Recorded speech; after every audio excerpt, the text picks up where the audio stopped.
Hey guys! இன்னைக்கு Tamil office போனதுக்கப்புறம் தான் இன்னைக்கு நான் டேட்டே பார்த்தேன். பார்த்தா இன்னைக்கு சஷ்டி விரதம்னு போட்டிருந்துச்சு. கடகடன்னு வீடு எல்லாத்தையும் நல்லா தொடச்சி விட்டுட்டு, விளக்கேத்திரலான்னு பார்த்தா சாமிக்கு வைக்கிறதுக்கு பூவே இல்ல. நல்ல வேளைக்கு ஒரே ஒரு செம்பருத்தி மட்டும் பூத்திருந்துச்சு. ஸோ அத பறிச்சு காலையில முருகருக்கு வச்சு பூஜைய சிம்பிளா முடிச்சுட்டேன். இன்னைக்கு சஷ்வி குட்டிக்கு எனக்கு புடிச்ச மாதிரி குடுமி போட்டு தலைவாரி விட்டிருந்தேன். ஏன்னா இன்னும் 2 டேஸ்ல சஷ்வி அவங்களுடைய முடிய முருகருக்கு காணிக்கையா செலுத்த போறாங்க. ஸோ எனக்கு புடிச்ச மாதிரி அவங்களுக்கு தலைவாரி விட்டிருந்தேன். இந்த 2 டேஸ்க்கு எனக்கு பிடிச்ச மாதிரி தலைவாரி விட்டு முடிஞ்சால் பூ வைக்கலான்னு பிளான் பண்ணியிருக்கேன். பார்க்கலாம். சஷ்வியை பொறுத்த வரைக்கும் அவங்க டான்ஸ் ஆடினாங்கன்னா அவங்க கையை நம்ம பிடிச்சிக்கணும். பிடிச்சிட்டு நம்மளும் சேர்ந்து ஆடணும். அப்போ தான் அவங்க இன்னும் ஜாலியாக டான்ஸ் ஆடிட்டு இருப்பாங்க. ஸோ அதுதான் அவங்க பண்ணிகிட்டு இருந்தாங்க.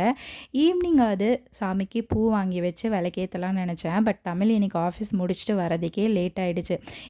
நாங்க இருக்க ஏரியால எங்களுக்கு ஈஸியா பூ கிடைக்காது. கொஞ்சம் பைக்ல போய் வாங்கிட்டு வர தூரத்தில தான் கிடைக்கும். ஸோ அவங்க வர லேட் ஆயிடுச்சு அப்படின்றதுனால, ஈவினிங்கும் அவங்க வரதுக்கு முன்னாடியே விளக்கேத்தி சுண்டல் மட்டும் வச்சு சாமி கும்பிட்டு முடிச்சுட்டேன். அவங்க ஒரு 8:30க்கு தான் வீட்டுக்கு வந்திருந்தாங்க.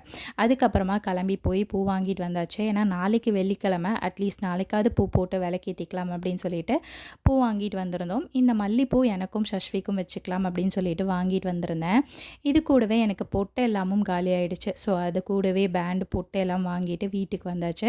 வந்ததுக்கப்புறமா பூவை எல்லாத்தையும் ஒரு பாக்ஸில் போட்டு எடுத்து வச்சு முடிச்சதுக்கப்புறமா டின்னர் எல்லாத்தையும் ரெடி பண்ணி சாப்பிட்டு முடிச்சுட்டு நாளைக்கு கோவிலுக்கு கிளம்புறோம் இல்லையா? ஸோ அதுக்காக பேக்கிங் ஒர்க்லாம் ஸ்டார்ட் பண்ணியாச்சு.